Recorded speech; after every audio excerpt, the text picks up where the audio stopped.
할렐루야. 잘 오셨습니다. 주위 분들과 인사 나누시기 원합니다. 잘 오셨습니다.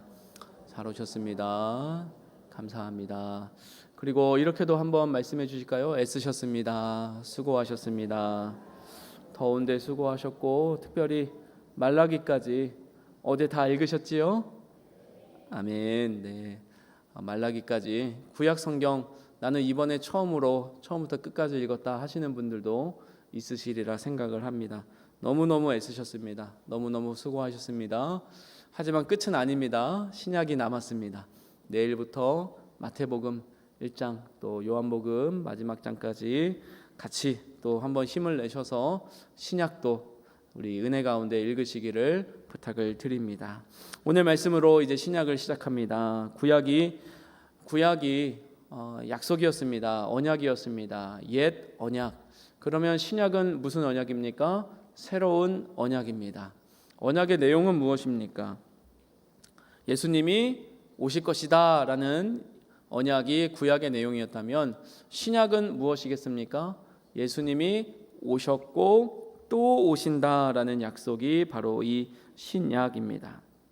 지난주 우리는 말라기 말씀을 통하여서 망가진 인생에 망가진 땅에 하나님이 찾아오신다라고 말씀하신 약속을 들었습니다. 오랫동안 긴 침묵의 시기가 있었습니다. 400년이 있었는데 그 이후에 어떻게 하십니까? 하나님이 직접 오셔서 옛 아담의 실패를 다 치워버리시고 새 아담으로 우리의 모든 것들을 이루어 주시고 이스라엘이 실패했던 자리에서 대신하여 승리해 주신 것이 바로 신약의 기록입니다. 오늘 본문은 팔복입니다. 팔복. 다들 잘 아시지요? 8가지 복이라는 뜻입니다. 신약 성경에서 주기도문 다음으로 잘 알려진 말씀이리라 생각을 합니다. 그런데 이 말씀을 읽으면 읽을수록 우리 마음에 조금 거리감이 생기고 우리를 흠칫하게 만들기도 합니다. 왜냐하면 그 내용을 살펴보면 이게 과연 복이긴 한가라는 마음이 들기 때문입니다. 하지만 오늘 말씀을 통하여 예수님이 여시는 새로운 시대, 새로운 믿음의 모습, 또 새로운 복이 무엇인지 다시 한번 되새기시고 그 은혜에 걸맞는 그러한 복을 누리는 자로 살아가시는 모든 분들 되시기를 소원합니다. 오늘 말씀 시작합니다.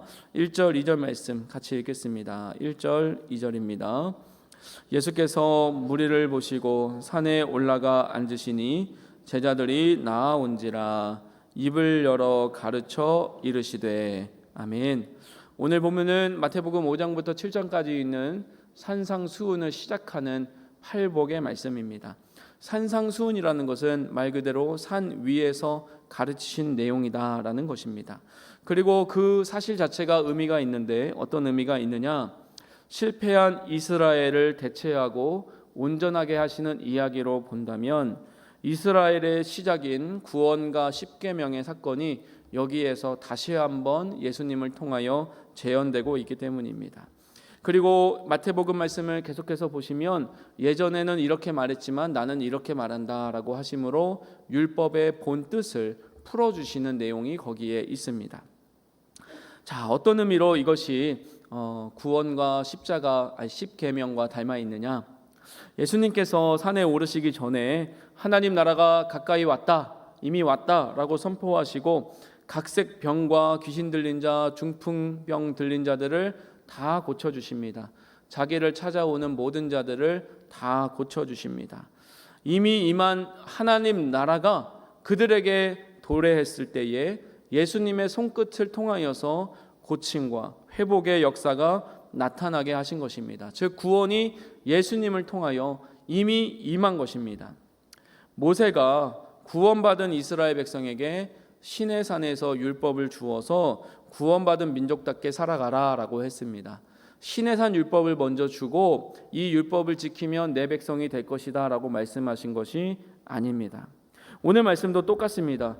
예수님께서 이러한 자들은 복이 있고 이러한 자들은 하나님 나라에 들어갈 자격을 갖추니 너희는 그렇게 살아가라, 그렇게 살아가도록 애써라 라는 의미에서 이 말씀을 주신 것이 아닙니다. 이미 예수님이 오셔서 천국이 너희 안에 왔다.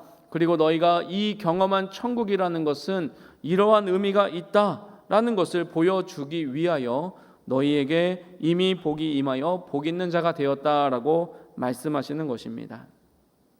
이 복이 중요하기 때문에 그 의미를 조금 더 생각해 보도록 하겠습니다. 우리는 복이라는 말을 보통 언제 많이 쓰시나요? 새해에 많이 쓰시죠? 새해 복 많이 받으세요라고 합니다. 또 전도할 때도 예수님 믿고 복 받으세요라고 합니다. 그렇게 보면 복이라고 하는 것은 내 안에 있는 어떤 것이라기보다는 밖에서 주어지는 것이다라는 것으로 우리 모두 생각하고 있는 것 같습니다. 즉 우리가 이루어낼 수 없는 것입니다. 그리고 복이라고 하면 보통 생각하는 것이 무엇입니까? 건강을 많이 생각을 합니다. 건강, 우리가 지킬 수 있다고 믿지만 우리 힘으로 지킬 수 없는 것이기도 합니다. 또 무엇이 있습니까? 부유한 것, 또 인정받는 것, 존경받는 것, 사랑받는 것, 가족이 화목한 것, 또 무엇보다도 내가 생각하고 내가 뜻한 대로 일이 술술 잘 풀리면 야, 복 받았다, 또는 저 사람 복 받았다, 이렇게 보통 표현을 하고는 합니다. 그런데 오늘 말씀 보시면 예수님이 누가 복 있다고 1번, 2번으로 말합니까? 심령이 가난한 자, 두 번째로 애통한 자. 심령이 가난한 자, 마음도 가난하고 영혼도 가난합니다. 따라서 육체도 가난할 것입니다. 못 사는 것입니다. 없는 것입니다. 그리고 슬퍼서 울부짖고 신음하고 괴로워하는 것을 복 있는 자다라고 말합니다.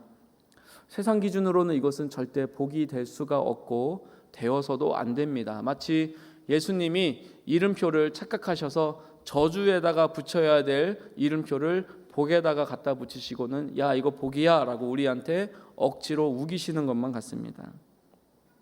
그런데 이 복이라는 단어를 헬라어 원어로 살펴보자면 마카리오스라고 하는데 하나님과의 바른 관계에서 오는 그 존재의 상태를 말한다라고 합니다. 즉 우리가 하나님과의 바른 관계에 있을 때에 주위 상황이 어떠하든지와 관계없이 우리에게 주어지는 상태 그 자체를 말한다라는 것입니다.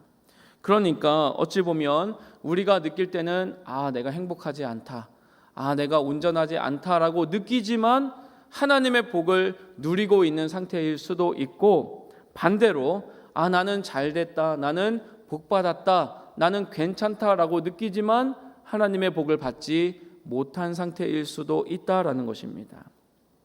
팔복에 8가지 복이 나오는데요, 처음과 끝에 이 복이 사실은 이 전체 복을 설명하고 있다고 봐도 무방합니다. 우리 3절과 10절 말씀인데요, 한번 각각 읽어보겠습니다. 3절 같이 읽습니다. 시작. 심령이 가난한 자는 복이 있나니 천국이 그들의 것임이요. 10절입니다. 의를 위하여 박해를 받은 자는 복이 있나니 천국이 그들의 것임이라. 아멘. 복의 처음과 끝이 무엇으로 되어 있습니까? 천국이 그들의 것이다 라는 것으로 되어 있습니다. 그리고 놀랍게도 천국이 그들의 것이다 라고 하는 것은 현재 시제로 되어 있습니다. 앞으로 너희가 죽어서 천국에 갈 것이다 라는 것이 아니라 이미 너희는 천국을 소유했다, 지금 이 삶에서도 천국을 누리고 있다라고 말씀하시는 것입니다. 한번 잘 생각해 보십시오. 우리가 다른 많은 것들을 누리고 소유하고 있을지라도 천국이 없다면, 영원함이 없다면 그것은 덧없는 한시적인 것이고 제한적인 것일 수밖에 없습니다. 그래서 우리가 정말 목매달라 바라고 애타게 구하는 건강도, 부유함도, 좋은 관계도, 또 좋은 명성을 누리는 것도 복이기는 하지만 결국은 상대적으로 빛이 바래는 복이다라는 것입니다. 언젠가 사라지는 복이다라는 것입니다. 하지만 이에 비해서 하나님 나라를 소유하는 복, 그리고 그것을 유산으로 받는 복, 이것은 영원합니다. 우리 사랑하는 성도님들, 하나님 나라, 천국 무엇입니까? 무엇이라고 생각하십니까? 우리가 죽어서 가는 피 안의 어떤 곳, 그것만 가면 우리의 모든 상황이 완전히 바뀌어져서 정말 둥둥 떠다니고 언제나 기뻐하는 그런 곳이라고 생각을 하십니까? 하지만 성경이 말하는 천국은 사실은 그런 곳은 아닙니다. 천국의 정의는 무엇이냐? 예수님과 함께하는 것 자체입니다. 우리 한번 따라해 보실까요? 천국은 무엇입니까? 예수님과 함께하는 것 자체입니다. 예수님과 함께하는 것이 천국입니다. 예수님과 사랑을 나누는 것이 천국입니다. 그것이 하나님 나라의 생활입니다. 이것이 우리 안에 완전하게 다가오지 않는다면 천국은 지금 나와 상관없는 어떤 곳, 그리고 지금 열심히 해서 앞으로 이루어야 할 어떤 곳으로만 생각을 하게 됩니다. 하지만 예수님은 이 생각을 완전히 깨시고 천국이 이미 너희의 것이 되었다라고 말씀하십니다. 왜냐? 천국이라는 것은 예수님과 함께하는 것이고 예수님은 자신이 직접 그들에게 오심으로 말미암아 천국의 모든 것을 자신과 함께 몰고 오셨기 때문입니다. 이미 그들은 예수님을 소유한 것과 동시에 천국을 소유하게 되었기 때문입니다. 따라서 팔복이라는 것은 예수님과 이런 인격적 관계를 누림으로 하나님 나라를 지금 경험하고 있는 그 사람들이 누리는 상태와 그 사람들이 누리는 각종 혜택을 말씀하는 것입니다. 따라서 다시 말하자면 인간이 모든 소망을 이룰 수밖에 없는 상황, 인간은 절망할 수밖에 없는 그 현실에도 불구하고 그것을 뚫고 우리에게 임하는 하나님의 나라, 예수님의 임재인 것입니다. 여기 계신 분들 중에서도 목사님, 천국은 저와 거리가 먼 얘기입니다. 천국은 그냥 제가 죽어서 가는 곳이지요. 내 삶에는, 내 영역에는, 내가 붙잡고 있는 관계 가운데는 천국이 올 수 없습니다. 그곳은 지옥과도 같습니다 라고 하시는 분들이 계실지 모르겠습니다. 하지만 예수님이 분명히 말씀하십니다. 천국이 너희 것입니다. 천국이 우리의 것입니다. 믿으십니까? 천국이 지금 여기에서 내가 예수님과 함께 누리는 관계라는 사실을 놓지 마시고 끝까지 이 천국을 지금부터 영원까지 누리시는 우리 모든 성도님들 되시기를 간절히 축원합니다. 예수님이 똑같은 말씀을 하시고 계신 것입니다. 예전에는 너희가 이 세상에서 잘되고 이 세상에서 복되게 살고 죽어서 가는 어떤 곳을 피한의 상태를 천국이라고 믿었다면 그렇지 않다. 그곳은 내가 지금 이 땅에 옴으로써 나와 함께 임하였고 나와 함께 연합하는 모든 자들은 이미 누리고 있는 것이다 라는 그 말씀이 팔복에 드러나 있습니다. 우리 3절 말씀을 읽으심으로써 이 8가지 복을 하나씩 간략하게 살펴보고자 합니다. 3절 말씀 같이 읽습니다. 심령이 가난한 자는 복이 있나니 천국이 그들의 것임이요. 아멘. 심령이 가난한 자는 복이 있습니다. 오늘 제가 설교를 준비하면서 또 예전부터 참 좋아하고 참 아끼고 많은 부분 영향을 받은 책이 있습니다. 바로 달라스 윌라드라는 분의 하나님의 모략이라는 책입니다. 하나님의 모략이라는 이 책을 여유가 되시고 또 보실 수 있는 분들은 꼭 사서 보시기를 바랍니다. 거기에 팔복이라는 챕터가 있는데요. 거기에 이렇게 쓰여 있습니다. 이 말씀을 그대로 주의한 내용입니다. 한번 들어보십시오. 천국이 저희에게 임할 때에는 영적으로 무일푼인 자들, 곧 영적으로 파산하고 가난하고 모자른 자, 영적인 거지, 종교와는 거리가 먼 자들이 복이 있도다. 아멘. 이 거기에 모인 사람들을, 이곳에 모인 사람들을 한번 생각해 보십시오. 그 사람들은 종교 지도자들, 종교 엘리트들과는 거리가 먼 사람들이었습니다. 그저 내 몸에 아픈 것, 그저 내 정신에 아픈 것, 그저 귀신 들린 것, 내가 어찌 살아갈 수 없는 그 절박한 처지에 주님께 나와서 주님, 저는 거지입니다. 주님, 저는 망했습니다. 주님, 저는 파산했습니다. 주님, 저는 가진 것이 없습니다. 그렇게 주님 앞에 나왔을 때 예수님이 선포하신 것입니다. 천국이 그들의 것이다. 그들이 복받은 자이다 라고 말하는 것입니다. 우리 사랑하는 성도님들, 하나님 앞에서 부유하십니까? 하나님 앞에서 떳떳하십니까? 하나님 앞에서 내게 이것이 있습니다, 그렇게 말씀하고 계십니까? 그런 자에게는 복이 없습니다. 가난한 자에게 복이 있습니다. 하나님, 부끄럽습니다. 하나님 앞에 제대로 설 수가 없습니다. 사람들 앞에 내가 제대로 이 모양 이 꼴로 설 수가 없습니다. 저는 완전히 파산해 버렸고요. 저는 완전히 빈털터리가 돼 버렸고, 제가 가졌다고 믿었던 것들 다 사라져 버렸습니다. 스스로 하나님 나라에 들어갈 수 없다라고 자신의 파산 상태를 선포한 자들이 복 있는 자다라고 말합니다. 세상에서는 뭐라고 합니까? 하늘은 스스로 돕는 자들을 돕는다라고 말합니다. 하지만 성경은 반대로 말합니다. 하나님은 스스로 도울 수 없는 자들을 도우십니다. 그리고 그런 자들을 복 있다라고 하십니다. 왜냐? 천국이 그들에게 임하였기 때문입니다. 그들이 하나님 앞에 섰을 때에, 그들이 예수님 앞에 섰을 때에 예수님이 그들을 고치시기 때문입니다. 우리 4절 말씀 마찬가지 맥락에서 같이 한번 읽어보겠습니다. 시작. 애통하는 자는 복이 있나니 그들이 위로를 받을 것임이요. 아멘. 그러한 영적 파산자는 어떻습니까? 영적 금치산자는 어떻습니까? 슬퍼합니다. 괴롭습니다. 아무것도 가진 것이 없습니다. 소중히 여겼던 것들을 다 잃어버렸습니다. 다 상실해버렸습니다. 건강도 상실했습니다. 관계도 상실했습니다. 재산도 상실했습니다. 모든 것을 잃어버렸습니다. 또한 끝까지 내가 열심히 추구하던 그 목표를 마침내 손에 얻을 것 같았는데 얻지 못하였습니다. 그래서 좌절합니다.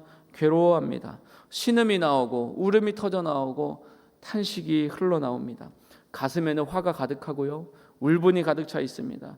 아픔이 있습니다. 가족을 잃었습니다. 직장을 잃었습니다. 돈을 잃었습니다. 건강을 잃었습니다. 가난해져 버렸습니다. 아무것도 아닌 사람이 되어버렸습니다. 그런데요, 하나님 앞에서는 내가 아무것도 할 수 없습니다, 이 나를 어쩌하겠습니까? 슬퍼하며 비탄하며 우는 자가 복 있다라고 하시는 것입니다. 왜냐? 내가 아무것도 아님을 절절하게 깨달은 후에야 하나님과 바른 관계에 설 수 있기 때문입니다. 하나님 앞에 와서 고개 뻣뻣이 세우면서 하나님, 제가 그래도 이만큼 살아드리지 않았습니까? 제가 이만큼 헌금하지 않았습니까? 이만큼 예배하고 헌신하지 않았습니까? 라고 그렇게 교만한 마음을 다 사라져버리기 때문입니다. 그러한 자들에게 어떤 복이 있습니까? 하나님의 위로가 임합니다. 내가 경험했던 영적인 파산 상태와 빈털터리 신세를 하나님이 아시고 채워주시는 것이 바로 위로인 것입니다. 예수님 안에서 하나님 나라를 바라보며 이 세상 사람들이 이 세상 어떤 것도 줄 수 없는 위로를 받는 것이 바로 그들이 누리는 복이 된다라는 것입니다. 여기에서 제가 한 가지 유의사항을 꼭 말씀드리고자 합니다. 앞으로 다룰 모든 내용과 마찬가지로 팔복에 나오는 이 복은, 팔복에 나오는 내용들은 절대로 우리가 하나님 나라에 들어가기 위해서 또는 우리가 복받기 위해서 우리가 이루어야 될, 우리가 성취해야 될 조건이 아니다라는 것입니다. 오히려 우리가 하나님 나라에 들어간 자들로서 얻게 된 결과와 얻게 된 혜택과 가깝다라는 것입니다. 만약 이렇게 생각해 보십시오. 심령이 가난해졌기 때문에 복을 받는다, 애통해하기 때문에 복을 받는다라고 하면 우리는 어떻게든 더 가난해지려고 애를 써야 되고 어떻게든 더 슬픈 일에 우리의 몸을 맡겨야 될 것입니다. 하지만 그것은 예수님의 의도가 아닙니다. 그것은 전후 관계를 뒤바꾸는 일입니다. 예수님이 말씀하시는 것은 무엇이냐? 무슨 일이 있든지 슬퍼하고 괴로워하고 힘들어하고 이 세상에서 소외되었다고 느낀 그 사람에게 예수 그리스도의 복음은, 예수 그리스도의 천국은 절대로 소외시키지 않고 그 모든 자들을 통합시키고 하나 되게 하는 하나님의 나라다라는 것을 선포하고 있는 것입니다. 따라서 인간의 자격과 노력과 상관없는 이 기쁨의 복음을 또 다른 율법주의로 그럴듯하게 대체하여서 너가 가난하지 않으면 천국에 갈 수 없다, 또는 너가 애통하지 않으면 천국 갈 수 없다, 온유하지 않으면 천국 갈 수 없다, 의에 줄이고 목마르지 않으면 천국 갈 수 없다, 긍휼히 여기거나 의를 위하여 핍박받지 않으면 천국 갈 수 없다라고 하는 것은 또 다른 폭력이자 또 다른 율법주의다라는 것입니다. 우리 사랑하는 성도님들, 영적 빈곤을 느끼기만 하면 천국에서 복 있는 자가 된다.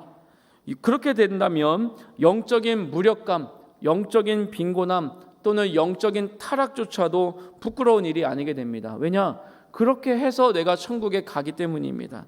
오히려 그것 때문에 천국 가는 티켓을 받는다면 하나님, 예수님, 내가 겸손하게 내가 가난하다는 것 인정하지 않았습니까? 내가 겸손하게 한번 울지 않았습니까? 그러니 나 천국 가게 해 주십시오 라고 말할 수 있다는 것입니다. 하지만 오늘 말씀은 절대로 그런 의미가 아닙니다. 그렇게 한다면 주객전도, 본말전도가 될 것입니다. 이것을 꼭 유의하시고 계속해서 오늘 말씀을 읽겠습니다. 따라서 저는 여기에 나오는 여러 가지 덕목처럼 보이는 것들을 절대로 덕목으로 설명하지 않으려고 합니다. 그러니 오해하지 마시고 잘 들어보시기 바랍니다. 5절 말씀 같이 읽습니다. 5절입니다. 시작. 온유한 자는 복이 있나니 그들이 땅을 기업으로 받을 것임이요. 아멘. 개인적인 어떤 성정과 성품을 다루었다면 이제 상대방과 관계 또 상대방을 향한 속성을 드러내고 있습니다. 혹자들은 이렇게 설명을 합니다. 온유함이라는 것은 나약함이 아닙니다. 연약함이 아닙니다. 이것은 야생마를 통제하듯이 강력한 통제력을 가지고 온유함으로 나의 분과 화를 다스리는 것을 의미합니다 라고 말합니다. 그런데 그러한 해석도 일견 의미가 있지만 그 뒤에 그들이 땅을 기업으로 받을 것이미요 라는 말씀과 대조해 보면 조금 설득력을 잃습니다. 오히려 이 말씀은 자신만의 나라를 세우고 자신만의 통치를 하고 자신만의 것을 강요하는 권위주의자들을 맞서는 배치되는 성품을 말하고 있는 것입니다. 그래서 온유한 자들은 우리가 소위 말하면 나쁘다고 할 수 있는 것들, 아우 저희는 왜 이렇게 소심한가, 저희는 왜 이렇게 유약한가, 왜 이렇게 부끄러움을 잘 타는가, 왜 할 말도 하지 못하는가, 다른 사람이 큰 소리 내면 그냥 네 알겠습니다 라고 그렇게 하는가, 이 세상에서는 깡따구가 없다, 사내답지 못하다, 결단력이 없다 라고 하는 그러한 모습이 그대로 여기에 담겨 있습니다. 하지만 예수님께서는 그러한 자들에게 복이 있다라고 말합니다. 이 세상에서는 자기 땅 한 뼘 주장하지 못하고 그냥 있는 듯이 없는 듯이 살아가는 존재이지만 예수님은 그들을 찾아와셔서 그들에게 복이 있다라고 말씀하시는 것입니다. 궁지에 몰려서도 화내지 않고 끝까지 참으며 끝까지 어찌할 줄 몰라 하는 그들에게 복이 있다라고 하시는 것입니다. 그러니 사랑하는 성도님들, 내가 온유해져야지 라고 착각하지 마십시오. 이미 온유해서 이 세상에 밀려나고 더 이상 밀려날 수 없는 그 사람들에게 예수님이 찾아오셔서 너희가 땅을 기업으로 받을 것이다. 왜냐? 내가 너희에게 왔기 때문이다.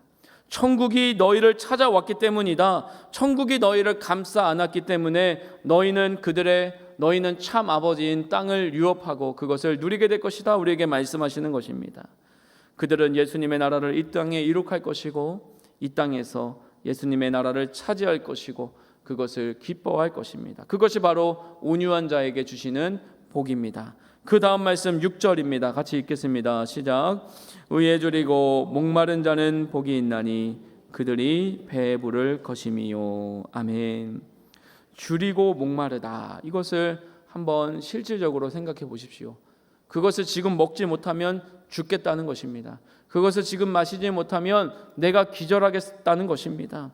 그것이 없으면 견딜 수 없다라는 것입니다. 세상에 보면 이런 분들이 있습니다. 모든 것이 바로 잡혀져야 된다.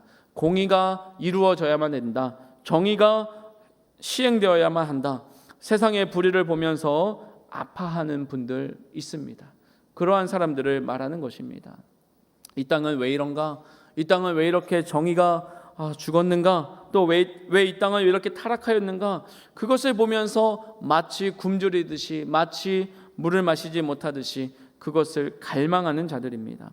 그리고 그런 분들은 더 나아가 자신의 삶에도 의를 갈망합니다. 자신을 보면서 어떻게 생각합니까? 왜 나는 이렇게밖에 살아갈 수 없는가 괴로워합니다.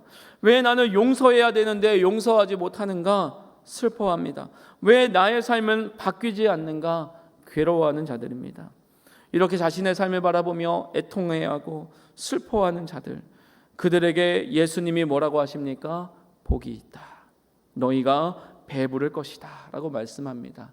그들이 복이 있는 이유는 배불러서가 아닙니다. 완전해서가 아닙니다. 채워져서가 아닙니다. 자기 안에 있는 자기의 의가 충분하지 않음을 보고 의를 갈망하기 때문입니다. 그리고 그 의를 이루어 주실 누군가 예수님을 보기 때문입니다. 그러한 자들에게 예수님이 뭐라고 하십니까? 배부를 것이다.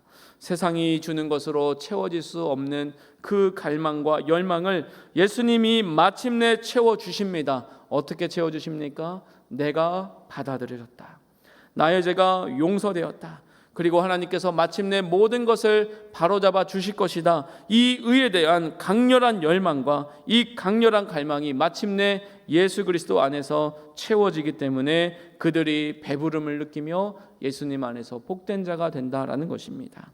다음 말씀을 보겠습니다. 7절입니다. 시작. 긍휼히 여기는 자는 복이 있나니 긍휼히 여김을 받을 것이미요. 아멘. 긍휼히 여기면 좋지 않는가라고 생각을 합니다. 하지만 또 다르게 말하면 오지랖이 너무 넓은 분입니다.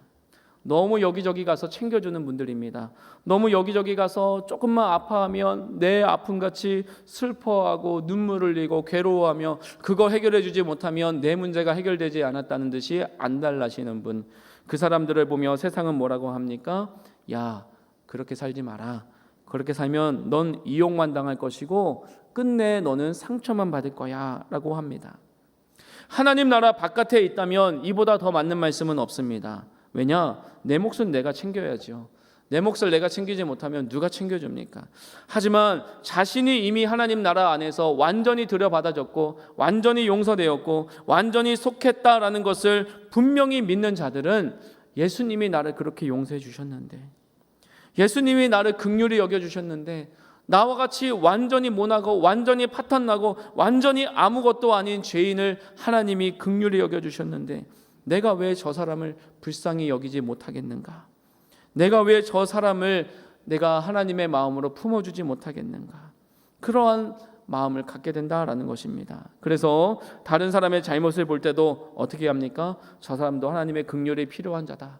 내가 그 긍휼을 베풀어야겠다 라고 말하는 자입니다.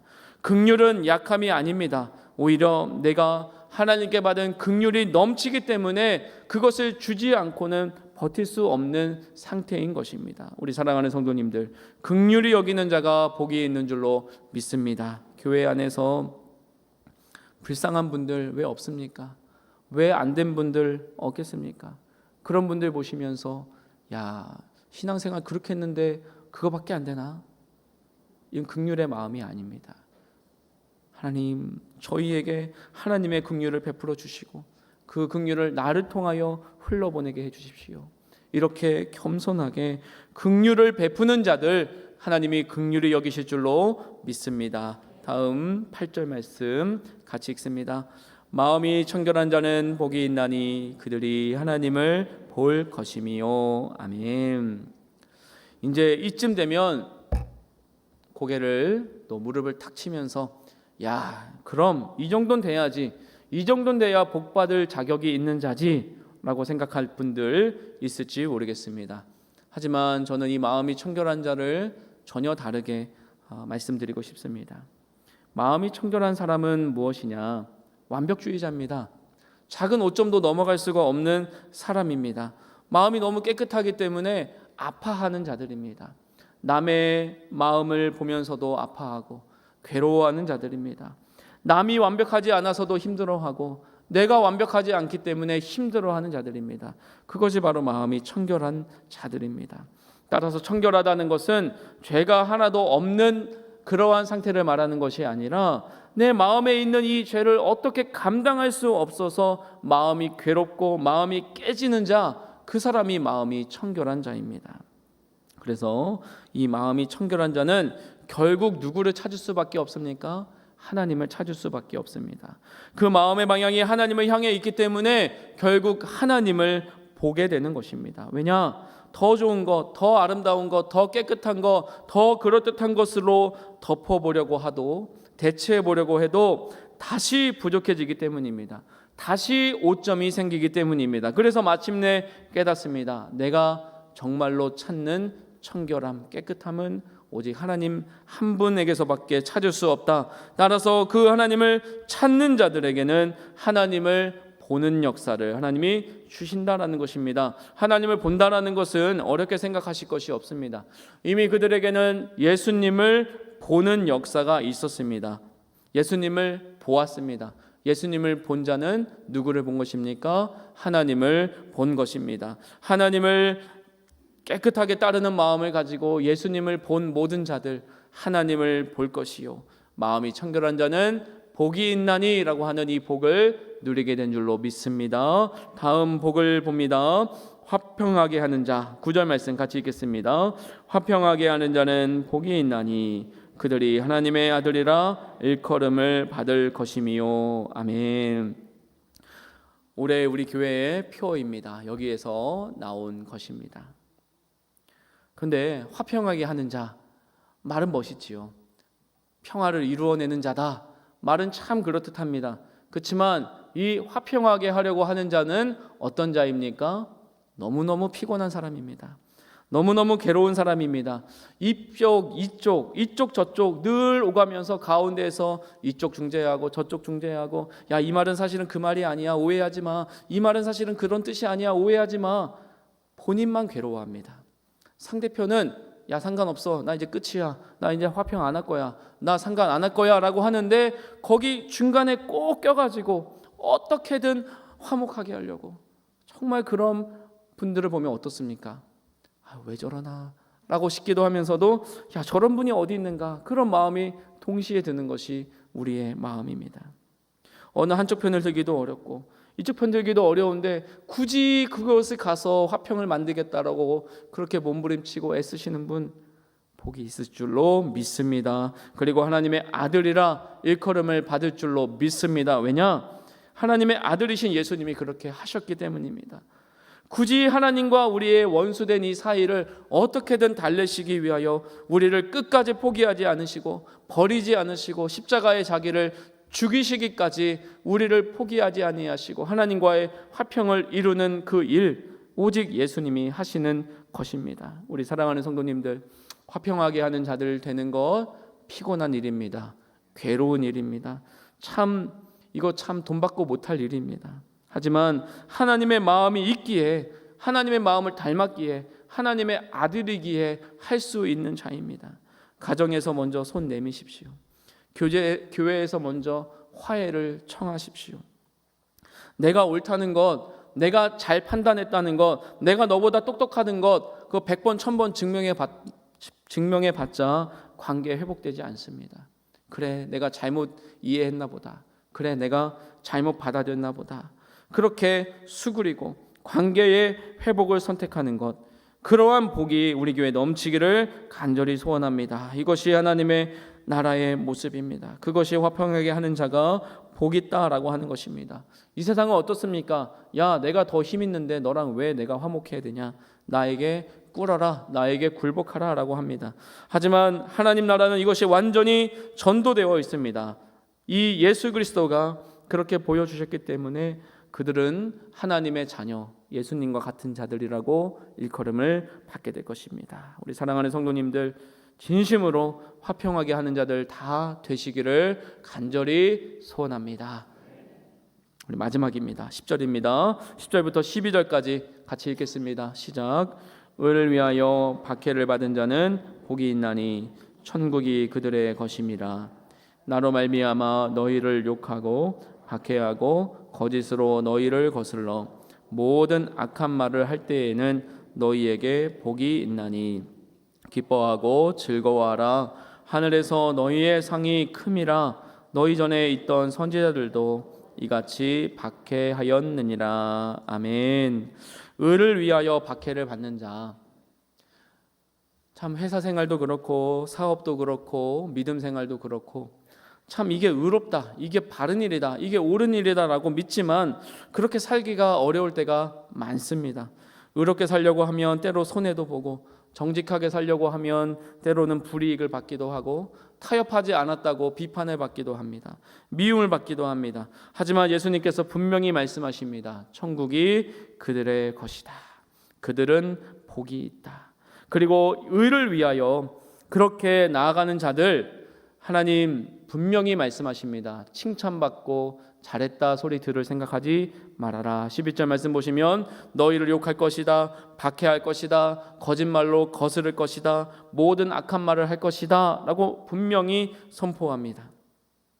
아주 간단하게 말씀드려서 제자들 또 예수 믿는 자들에게 주시는 말씀은 이렇게 말할 수 있겠습니다.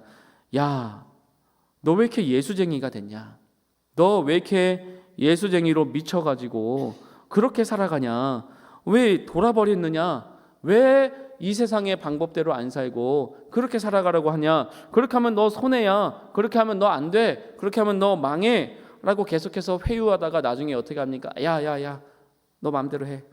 너 그래, 너 마음대로 예수 믿고 마음대로 살아. 그렇게 우리를 핍박하고 박해합니다. 악한 말을 합니다. 오해도 듣습니다. 손해도 받습니다. 믿음 때문에 비난도 듣습니다. 하지만 그때 예수님이 뭐라고 하십니까? 기뻐하고 즐거워하라. 아멘. 하늘에서의 상이 크다라고 분명히 선포하십니다. 오늘 말씀 팔복에 대해서 참 깊고도 많이 나눌 수 있겠지만 간단하게 정리를 해보았습니다. 꼭 기억하셔야 될 것은 첫 번째로 복이 아닌 것처럼 보이는데 어떻게 복입니까? 예수 그리스도 안에 있는 자에게는 이 모든 것이 복이 되는 줄로 믿습니다. 또한 팔복은 이렇게 살아라 그러면 복받고 천국 간다, 이러한 논리가 아니다라고 분명히 말씀드렸습니다. 먼저 이 팔복을 살아내신 분이 예수님이십니다. 가난한 자에게 복음 전하시고 상한 자를 위로하시고 긍휼히 여기셔서 죄인을 구출하시고 구원하시고 마음 아파하시고 눈물 흘리시고 의를 위하여 끝까지 포기하지 아니하시고 원수를 화목하게 하시기 위하여서 십자가를 지고 끝까지 죽음을 당하시기까지 아무 말 하지 않으시고 참으신 그분, 그 예수님께서 팔복을 이미 다 이루어 주셨기 때문에 우리에게 팔복 지켜서 천국 가라 라고 하시지 않고, 내가 이미 팔복을 누리고 지킨 자로서 천국을 가지고 너의 삶에 찾아왔으니 그 초대에 응답하라.